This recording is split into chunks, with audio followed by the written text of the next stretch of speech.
Does this work? Can you all hear me? Can you hear me anyway? Probably. Good morning. And I think maybe we should go ahead and get rolling, and any stragglers will be fine. We're here to talk about Greenwood today, which is, of course, the heart of Tulsa's African American community. But we're here to talk about not only the historical Greenwood, but also the literary one. And before I introduce our panel, and I'm really thrilled with the panel we have here today, I also just want to pay a little bit of a tribute. We are really here today, and everyone up here who has done their work, because of a pioneering generation of African Americans here who kept these stories alive, who kept the story of the Greenwood District prior to the race riot alive, who kept the story of the riot alive, the true story of the riot, against the sort of official wall of silence that descended on Tulsa for about 50 years. And they kept the story of the rebuilding of the city alive as well too. Many of them are now gone. Of the people that I interviewed for my book 20 years ago, I don't, maybe one or two are still with us, but it's because of those folks that we're here today, and I just want to make sure we remember them. I'm really thrilled with this group that we have here today, and you have three talented, hardworking, and genuinely sincere writers with you. And I want to just introduce everybody, and then I just kind of want to open everything up. I'm not a very formal person anyway, and I'd love to have just some exchanges, and you all should feel certainly at home just to wing off in whatever direction that we're going to go. Let me give you brief introductions, though. On my immediate right is Eddie Faye Gates, and Eddie Faye is a jack of all trades. She's an award-winning writer, a teacher, a Holocaust educator, and she is an absolute tried and true research machine. So if you need some research done, let me tell you, she can do it. She's originally from the small community of Preston, Oklahoma, although she now lives in Tulsa. And she's written a lovely memoir entitled Ms. Lucy's Cookies and Other Links in My Black Family Support System, which tells her story from Preston to Okmulgee to Tuskegee to Tulsa and to the world. And she is also the author of a second volume that I commend to you, which is entitled They Came Searching, How Blacks Sought the Promised Land in Tulsa, which is both an overview of the history of the black community in Tulsa, and it's also a compendium of oral history interviews with dozens and dozens of black pioneers, and it's a real first-person story of this community. And lastly, Eddie Faye is also a member of the state of Oklahoma's Tulsa Race Riot Commission, which is the first full-fledged, official, unbiased investigation of the Tulsa Race Riot ever to occur. And that commission is meeting right now and will be meeting over the course of the next year or two. And any of you all who might have some family stories about the race riot, might have some artifacts or old photographs, I highly recommend that you get in touch with Commissioner Gates, and she and the other members of the commission are very interested in seeing them.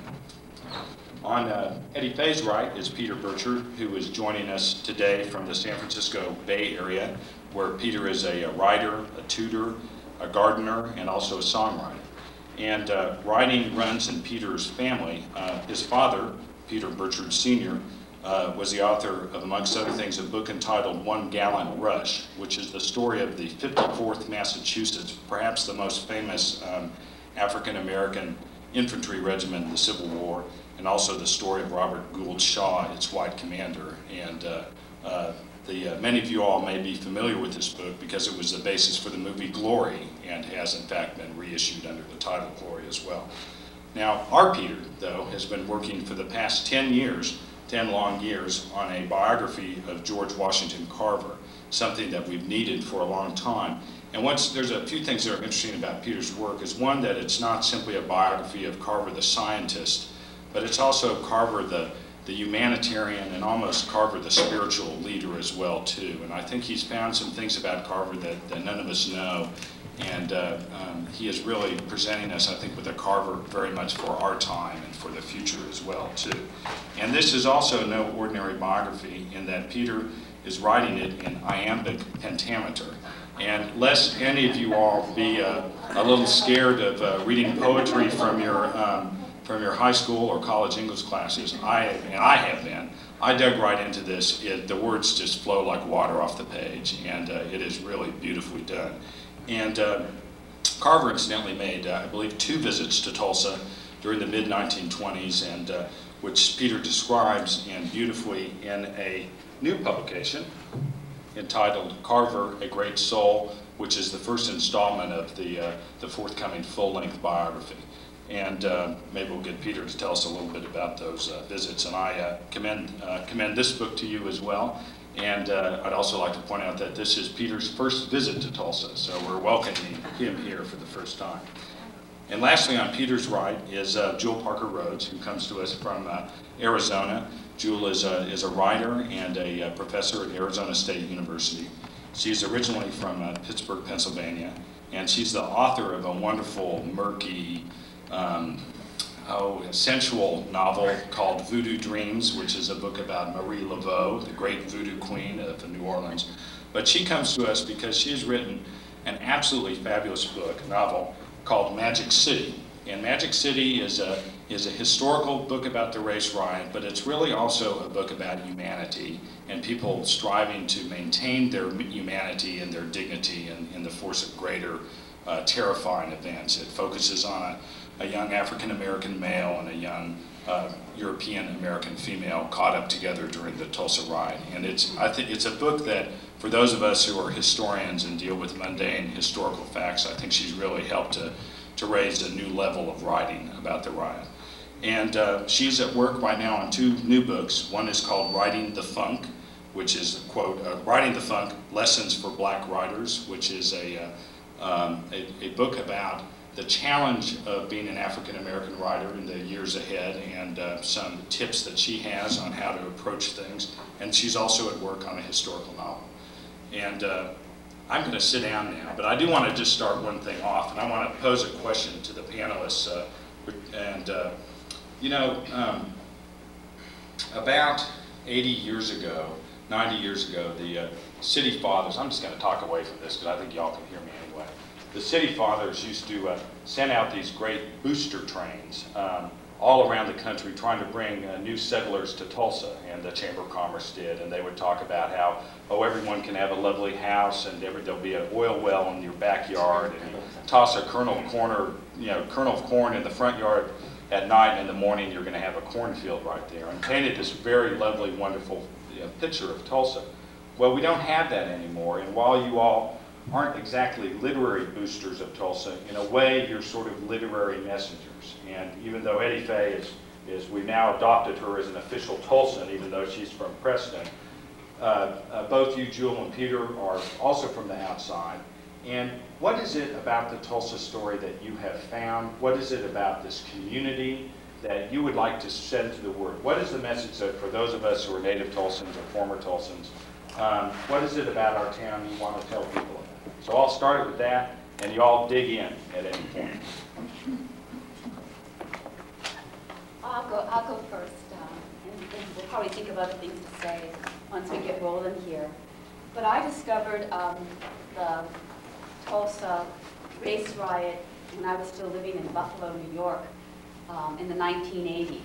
The Wallaces used to do a column for Parade magazine, and they had literally a picture that showed Tulsa destroyed, and then 3 or 4 paragraphs about the riot, talking about Dick Rowland, an unnamed white woman, talking about internment. And it was as though that photo reached out and grabbed me in my gut, and I knew right then and there that I was going to write a novel about Greenwood one day.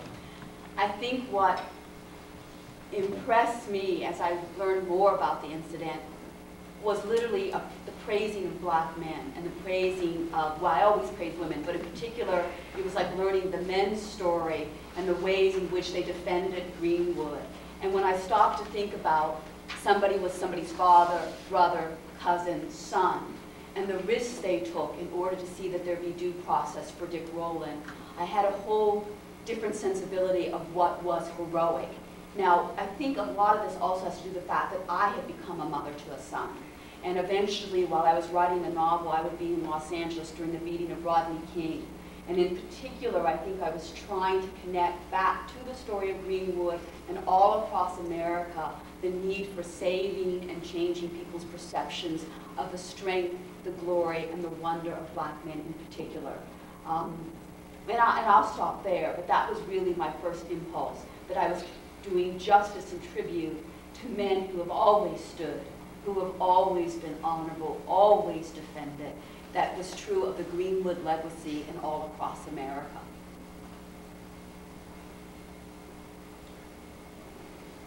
I had read about 100,000 pages of material on George Washington Carver. There are all the Carver papers are on microfilm, and it was fortunate that I was able to receive them through the interlibrary loaner. I wouldn't have been able to do this book.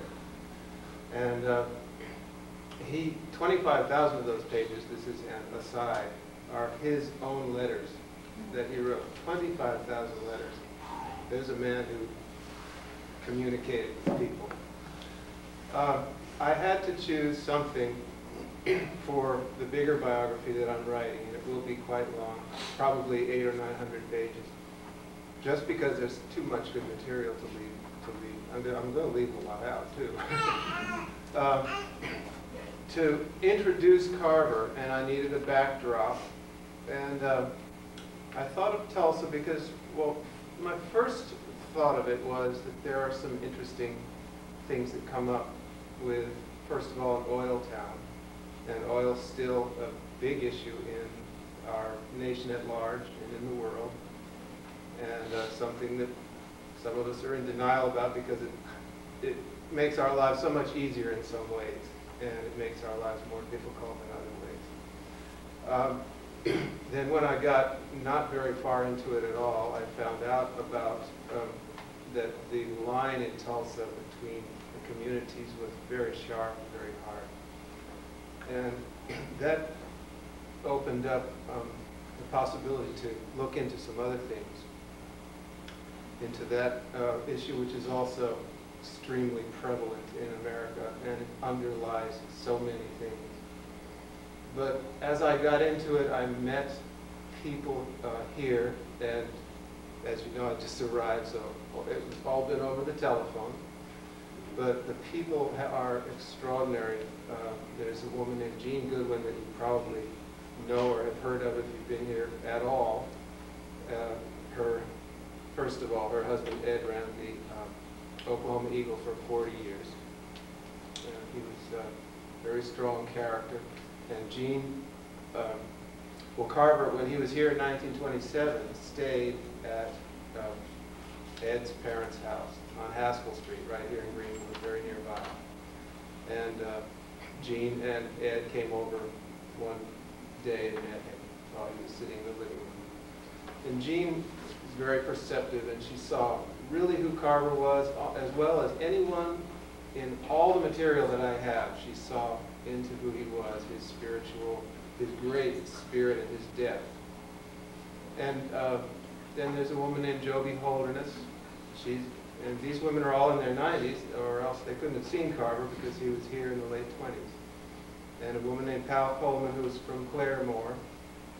And through them, I've met so many other people. Jewel Proctor Hines is here. And it's been wonderful. And since I've been in Tulsa, it's only been confirmed by the hospitality and friendliness of everybody I've met. I have always loved Tulsa, and Preston is only 40 miles away. So this, and I had relatives who lived in Tulsa. In fact, my maternal grandparents lived in Tulsa until the race riots. And as a child, I would come to Tulsa and visit relatives, and I thought it was like going to heaven. I knew the Goodwins then when I was a child, and so I've always, and I've lived here 30 years, and being a military person who moved 12 times in 14 years, that's a long time to be in one place, so I feel like a native Tulsan. I grew up in Oklahoma.